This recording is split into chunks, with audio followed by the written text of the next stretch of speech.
Assalamualaikum warahmatullahi wabarakatuh. Om Swastiastu, Namo Buddhaya, salam kebajikan, salam Indonesia maju.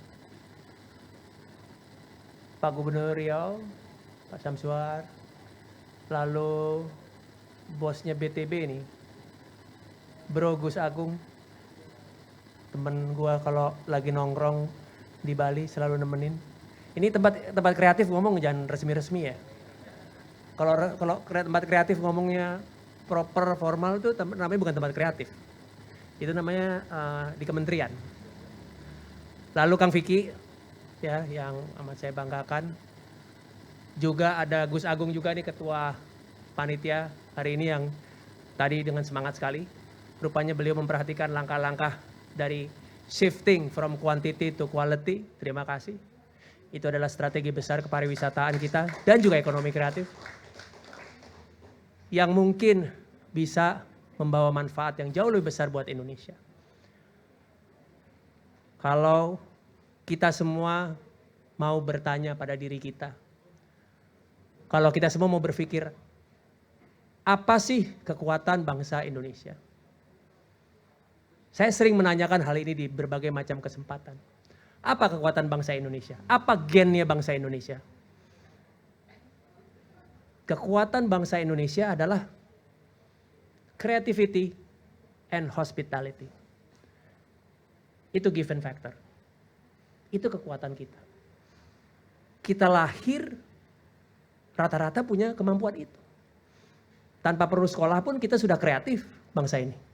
Tanpa perlu sekolah tinggi-tinggi kita juga ada punya kemampuan hospitality. Kenapa Bali begitu populer di dunia? Karena mengkombinasikan antara hospitality dan creativity. Tari-tarian kecak itu bagian daripada creativity, walaupun itu budaya. Dengan menjaga budayanya mereka itu menjadi bagian kreativitas, daya tarik yang sangat luar biasa. Akan makin tidak menariklah Indonesia ini kalau mereka tidak bisa menjaga budayanya. Kenapa begitu? Karena bangsa lain pada saat datang ke Indonesia pengen merasakan experience yang berbeda. Mereka udah hidup di negara yang modern, canggih. Kenapa mesti jadi ikut-ikutan modern? Tawarkan budaya kita. Itu bagian daripada kreativitas juga. Nah, saya sendiri adalah orang yang merangkak dari bawah cuma dengan modal kreativitas. Pernah memimpin berbagai macam media dalam satu masa, hanya dengan modal kreativitas. Tetapi along the way, kreativitas saja tidak cukup. Kita harus belajar apa? Finance. Kita harus belajar apa? Manajemen. Kita harus belajar apa? Haki. Kita harus belajar apa? Akses permodalan. Kita harus belajar apa? Badan hukum. Sehingga apa? Sehingga upaya kita dengan kreativitas kita akhirnya saling bersambut, saling menopang. Sehingga kreativitas kita akan makin mempunyai value yang lebih besar. Kalau kita cuma jadi kreatif aja, ya akhirnya cuma nyentrik doang. Kita harus punya nilai jual, kita harus tahu bagaimana pemasaran. Bagaimana memanfaatkan era digital untuk pemasaran kita, untuk publikasi kita. Jangan sampai kita cuman dicekokin hanya untuk bikin produk.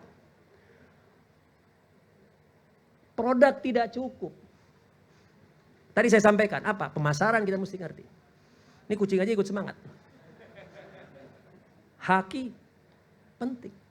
Akses permodalan penting. Sehingga kreativitas kita bisa akhirnya dimodali. Kenapa kita mesti ngerti keuangan? Jangan sampai pada saat kita berusaha kreatif, ya uang belanja rumah kecampur aduk sama uang usaha. Akhirnya usaha itu nggak pernah untung. Nah, ekosistem kreatif inilah yang harus dibangun untuk menuju ke quality kreatif tadi. Nah, ini yang harus sama-sama kita pahami. Tidak akan maju kita kalau hanya cuma belajar produk. Tidak.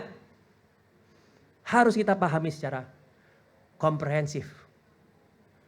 Dan percaya sama saya, pada saat kreativitas ditambahi dengan ilmu-ilmu tadi, pemahaman tadi, nilai kreativitas kita akan makin hebat. Akan mempunyai daya jual. Akan mempunyai tadi, katanya Gus Agung, value.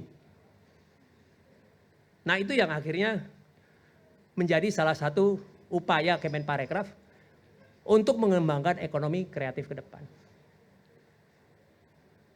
Jangan sampai, sering saya sampaikan, jangan sampai Indonesia ini cuma jadi pasarnya kreativitas bangsa lain. Cuma jadi pasar aja. Atau mentok-mentok cuma jadi tukang. Bangsa Indonesia harus menjadi tuan di kemajuan era sekarang ini. Nah ini adalah hal yang penting. Dan percayalah sama saya teman-teman. Bekerja di bidang kreatif itu adalah sesuatu yang harus kalian bisa syukuri. Karena paling nikmat dibandingkan pekerjaan lain dimanapun juga. Orang bekerja di bidang kreatif nggak akan kenal jam. Mau sampai jam 11 malam, sampai jam 2 malam nggak dipaksa. Nggak ada masalah. Kenapa? Karena bidang kreatif itu bidang paling menyenangkan untuk bekerja. Coba kalau di kementerian. Iya kan? Bukan di Kemenparekraf aja, kementerian mana juga. Busnya udah jam 4 sore udah jajar depan. Artinya kan nggak enjoy ya kerja ya. Iya nggak sih? Kalau enjoy kenapa mesti pulang? Kang Vicky kalau ketemu saya, dulu di tempat saya sebelumnya. Minta waktu tuh jam 2 malam. Jam 1 malam. Dan kelihatan biasa-biasa aja ya Kang ya. Kenapa saya nggak drain? Ya karena pekerjaan menyenangkan. Dan kalau kita bisa memahami ekosistem ekonomi kreatif tadi, akhirnya pekerjaan itu bisa membuat kita jauh lebih baik ke depan. Secara ekonomi dan lain sebagainya. Saya betul-betul orang yang merangkak dari bawah hanya dengan modal kreativitas.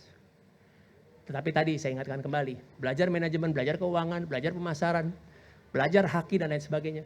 Akhirnya kreativitas kita mempunyai value yang jauh lebih besar daripada yang lain.